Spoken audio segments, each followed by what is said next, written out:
El manifiesto de la tolerancia, cuarta parte. No obstante, no se encuentra una sola secta que no quiera juzgar a todas las demás y dominar ella sola. Y de ahí derivan todas estas proscripciones. Destierros, encarcelamientos, quemas, ahorcaduras, toda esta miserable furia de ejecuciones y suplicios, que se ejecutan a diario, y solo a causa de cualquier opinión que desagrada a los grandes señores, y con frecuencia hasta sin ninguna razón determinada. Solo de la terquedad procede la obstinación. Solo de la intolerancia, aquel indómito y bárbaro placer de cometer crueldades, y se ve a muchos en el día de hoy, inflamados hasta tal punto por estas excitantes calumnias, que se ponen furiosos si uno de aquellos a quienes hacen ejecutar es estrangulado y no quemado a fuego lento del modo más martirizador. Una cosa única puede por ello, a juicio de Castalión, salvar a la humanidad de esta barbarie: la tolerancia. Nuestro mundo tiene cabida para muchas verdades y no para una sola. Y si los hombres así lo quisieran, éstas podrían vivir unas junto a otras. Soportémonos los unos a los otros y no juzguemos la fe de los demás. Superfluos son por lo tanto estos feroces gritos contra el hereje. Innecesarias todas las persecuciones por cosas espirituales.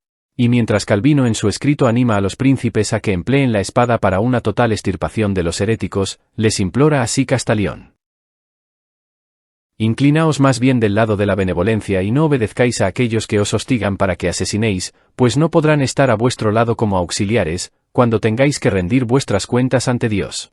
Ya les dará bastante que hacer su propia defensa. Creedme, si Cristo estuviera aquí presente, jamás os aconsejaría que matarais a los que confiesan su nombre, aunque erraran en algunos detalles, o siguieran falsas vías. Con la imparcialidad que corresponde serlo ante un problema espiritual, ha recorrido Sebastián Castalión la peligrosa senda de estudiar la culpabilidad o inocencia de los llamados herejes. Ya ha examinado, la ha pesado. Y si ahora, por íntima convicción, exige paz y libertad para estos perseguidos y expulsados, a pesar de su interna certidumbre, expone semejante tesis de un modo casi humilde. Mientras los sectarios, como pregoneros del mercado, alaban sus dogmas en voz alta y aguda y de modo estrepitoso. Mientras cada uno de aquellos doctrinarios de frente estrecha clamorean incesantemente desde el púlpito que ellos y solo ellos venden al menudeo la pura y verdadera doctrina, que ellos y solo ellos anuncian con su voz la voluntad y palabra de Dios, Castalión dice simplemente: no hablo con vosotros como si fuera un profeta enviado por Dios, sino solo como uno de tantos hombres, miembro de la muchedumbre que aborrece las disputas y que solo desearía que la religión no fuera demostrada con querellas, sino con un amar compasivo, no con usos externos, sino con íntimas devociones del corazón. Los doctrinarios se dirigen siempre a los otros hombres como a siervos y discípulos. Los humanitarios hablan siempre como un hermano con su hermano, como un hombre con otro. Pero a un ser humano verdaderamente humanitario no le es posible permanecer sin emoción cuando ve que ocurren actos inhumanos. La mano de un honrado escritor no puede escribir serenamente, fría y con conceptos abstractos, cuando le tiembla el alma por el frenesí de su tiempo. Su voz no es capaz de seguir siendo mesurada si los nervios le arden de justa indignación.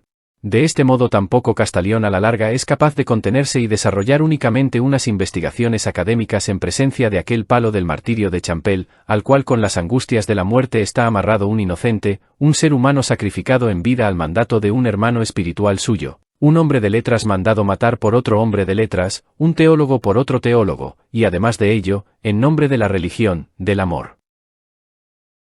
Llevando ante el alma la imagen del martirizado Servet, y la cruel persecución colectiva del hereje, alza Castalión la mirada por encima de las páginas de su escrito y busca al promotor de estos horrores, que en vano quiere disculpar su intolerancia personal bajo el piadoso servicio de Dios.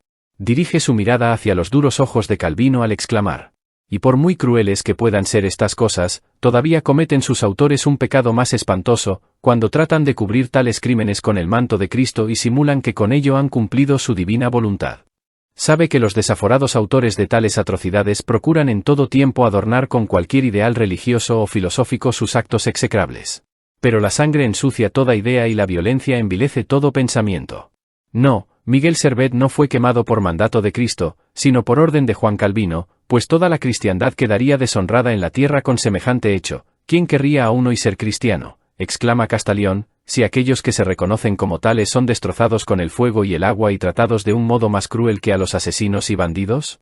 ¿Quién debe querer servir todavía a Cristo, si ve que en el día de hoy cualquier persona en cualquier particularidad, si no está de acuerdo con aquellos que han arrebatado para sí el poder y la fuerza, es quemado vivo en nombre de Cristo?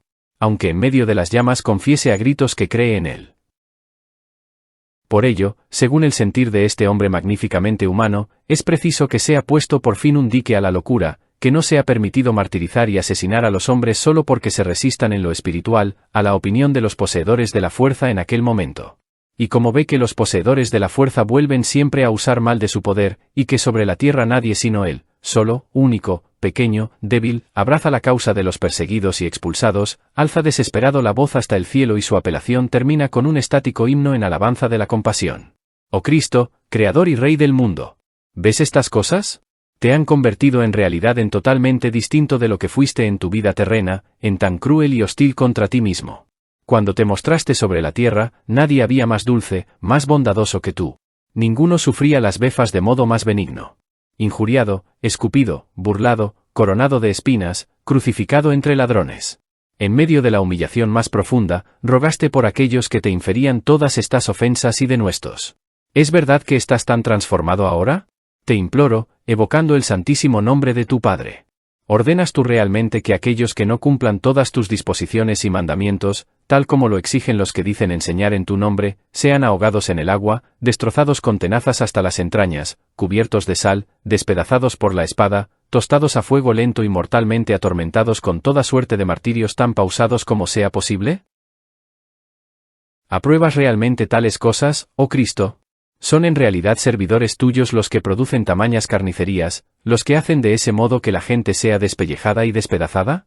¿Estás realmente allí presente, cuando se invoca tu nombre como testigo en estas tremendas jiferías, como si estuvieras hambriento de carne humana? Si en realidad tú, oh Cristo, hubieras dispuesto tales cosas, ¿qué restaría para Satán? Espantosa blasfemia la de decir que haces tú estas cosas, las mismas que opera el eterno enemigo. Miserable corazón el de los hombres capaces de atribuir a Cristo lo que solo puede ser voluntad e invención del demonio. Si Sebastián Castañón no hubiera escrito nada más que este prólogo al libro, sobre los herejes, y en este prólogo solo esta página, su nombre tendría ya que permanecer inmarcesible en la historia de la humanidad. Pues, qué solitaria se alza esta voz. Qué poca esperanza tiene su emocionante imprecación de ser oída, en un mundo donde las armas resuenan más que las palabras, y la guerra asume para sí las últimas resoluciones.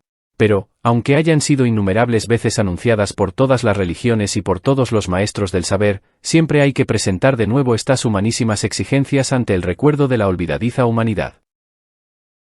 Sin duda que no digo cosa alguna, añade el modesto Castañón, que otros muchos no hayan ya dicho antes. Pero no es ocioso para nadie el que sea repetido lo que es verdadero y justo tantas veces, como sean precisas hasta que forzosamente lleguen a imponer su validez. Ya que la acción de la violencia en aquella época se presenta en renovadas formas, es preciso también que sea renovada por los espirituales la lucha contra ella. Jamás les será lícito la huida bajo pretexto de que en aquella hora es demasiado fuerte la violencia, y por lo tanto no tiene sentido el oponérsele con la palabra. Pues lo necesario jamás ha sido dicho demasiadas veces y nunca la verdad es formulada en vano. Aun cuando no sea vencedora, la palabra manifiesta no obstante su eterna presencia, y quien en tales horas la sirve ha testimoniado, en lo que a él toca, que ningún terrorismo tiene poder sobre un alma libre, y que aún en el siglo más inhumano, queda espacio para la voz de la humanidad.